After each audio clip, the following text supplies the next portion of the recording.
Third کی کون سی ہے جی؟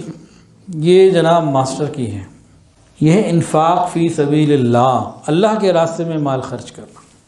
اللہ فرماتے ہیں وما انفقتم من شیء فہو یخلفہ، اور جو تم اللہ کی راہ میں خرچ کرو گے تمہیں اس کا بدلہ مل کر رہے گا۔ وما تنفقوا من خیر یوفى الیکم، اور یہ بھی فرمایا کہ تم خرچ کرو اللہ تم پر خرچ کرے گا، اور اللہ تعالیٰ ایک کے بدلے 10 کی بات فرماتے ہیں، اور کسی کو 70 ملتے ہیں اور کسی کو 700۔ اور حضور صلی اللہ علیہ وسلم نے قسم کھا کے ارشاد فرمایا ہے کہ اللہ کے راستے میں خرچ کرنے سے مال کم نہیں ہوتا۔ آپ ویسے ہی فرما دیتے تب بھی بات پوری تھی، قسم کھا کے مزید تاکید ہو گئی، اللہ کے راستے میں مال خرچ کرنے سے مال کم نہیں ہوتا۔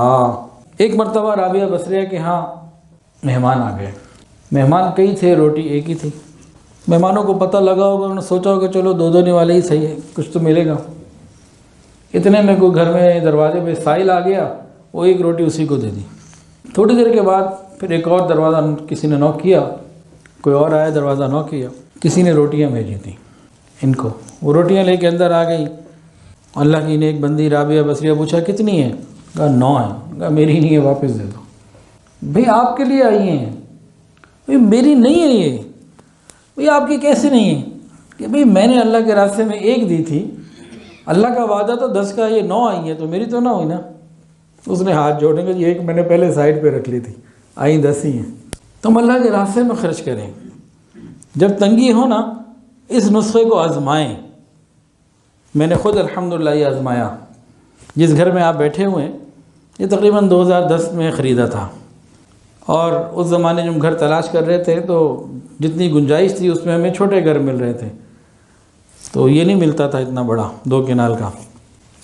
پریشان ہوا کیا کریں، اتنے میں اچانک مجھے کال آئی کہ جی یہ والا گھر مل رہا ہے۔ اپنے ماموں اور حیات ہیں ان کے ساتھ گیا، اور جناب پہلی ہی مجلس میں بغیر اپنے والد صاحب کو بتائے ڈیل کر کے آ گیا۔ اب ایک بہت بڑی اماؤنٹ تھی، آ کے ابو کو بتایا تو ابو پریشان کہ پیسے کیسے ادا ہوں گے۔ پھر میں نے اس اماؤنٹ کا 10% جو ہے نا اللہ تعالیٰ سے ڈیل کی تھی، یا اللہ یہ 10% میں آپ کے راستے میں دیتا ہوں، مجھے اتنے پیسے چاہیے، اس کا 10% میں فی سبیل اللہ خرچ کر رہا ہوں، مجھے آپ پورے کر دیجیے۔ اللہ تعالیٰ نے 1 سال میں ایسے سبب بنائے کہ وہ پورے ہو گئے۔ اگر ہمیں تنگی محسوس ہونے لگے، ہم اللہ کے راستے میں مال خرچ کرنا شروع کریں، اللہ دور کر دیں۔ کبھی اس نسخے کو آزمائیں تو صحیح، پھر دیکھیں اللہ کی کیسے مدد آتی۔ بنی اسرائیل کا واقعہ سنا ہے نا، موسیٰ علیہ السلام کے زمانے میں ایک شخص بھوکا رنگا رہتا تھا۔ ایک دن کہنے لگا اے موسیٰ آپ اللہ سے میری درخواست کر دیں، ایک دفعہ مجھے چوپڑی مل جائے، ایک دفعہ تو پیٹ بھر لوں، جو میرے نصیب کا ہے مجھے مل جائے، بعد میں زندگی بھوکے گزاری ہے تو مرا جاؤں گا، ختم۔ اللہ تعالیٰ سے بات کی، انہوں نے درخواست کی، اللہ نے اس کو بھیج دیا، کوئی 1-2 بکریاں، 1-2 بوریاں ہوں گی، کچھ چند دن کا سامان آ گیا۔ حضرت موسیٰ علیہ السلام نے دیکھا بھی چند دن کا ہی سامان ہے، پھر چلو 2-4 وقت پیٹ بھر لیں گے، پھر اس کے بعد تو فارغ رہیں، کام پورا ہو گیا۔ وہ جناب کچھ عرصے کے بعد موسیٰ علیہ السلام وہاں سے گزرے، وہ جناب کھا بھی رہے کھلا بھی رہے، رش لگا ہوا ہے اس کے پاس، یہ تو لنگر چل رہے ہیں۔ اللہ میاں سے پوچھا، اللہ پاک نے فرمایا موسیٰ اس نے میرے ساتھ تجارت کر لی تھی، اس نے میرے ساتھ تجارت کر لی تھی۔ تو جو بھی اس کے پاس آیا اس وقت جب اس کے بعد تھوڑا سا تھا، اس نے 1 روٹی مثال دی تو میں نے 10 بھیج دی، اس نے 1 بوٹی دی تو میں نے 10 بھیج دی۔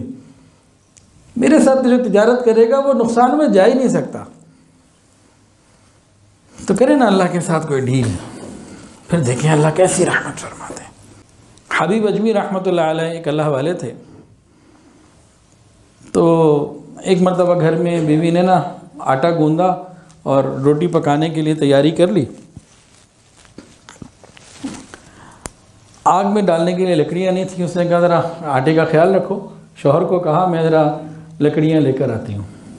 وہ کہیں گئی، آنے میں کچھ ٹائم لگا، درمیان میں کوئی سائل آیا، اس نے کہا کچھ روٹی دے دو، اس نے کہا آٹا ہے، اس نے کہا چلو یہی دے دو۔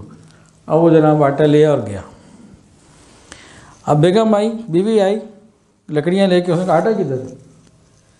اب یہ بھی اللہ والے سے کہنے لگے پکنے بھیج دیا، روٹیاں بننے بھیج دیا۔ اب بیوی چپ ہو گئی۔ اب تھوڑی دیر بعد دروازہ ناک ہوا تو بیوی دروازے پہ گئی تو کچھ سامان تھا وہ اندر لے کر آئی اور بڑی خوشی کہنے لگی آپ نے کس کو بھیج دیا تھا روٹیاں پکنے کے لیے، وہ کتنا اچھا ہے، اس نے روٹیاں بھی پکا کے بھیج دی، ساتھ سالن بھی بھیج دیا۔ کہیں سے روٹیاں بھی آ گئی، سالن بھی آ گیا۔ میں کہا خالی روٹیاں نہیں پکا کے بھیج دی ہمارے آٹے کی، وہ تو روٹیاں بھی آ گئی، ساتھ سالن بھی آ گیا۔ اللہ کے راستے میں روٹیاں دینا تو بوٹیاں بھی ساتھ آئیں گی۔ یہاں ہم کنجوس بن جائیں تو پھر معاملہ نہیں بنتا، اور دینے کے لیے کروڑ پتی ہونا، لکھ پتی ہونا تو ضروری نہیں ہے، کچھ نہ کچھ دیتے رہیں، آتا رہے گا انشاءاللہ۔ یہ وہ کنجی ہے جو کبھی رک نہیں سکتی، یہ وہ راستہ ہے، یہاں سے آئے گا۔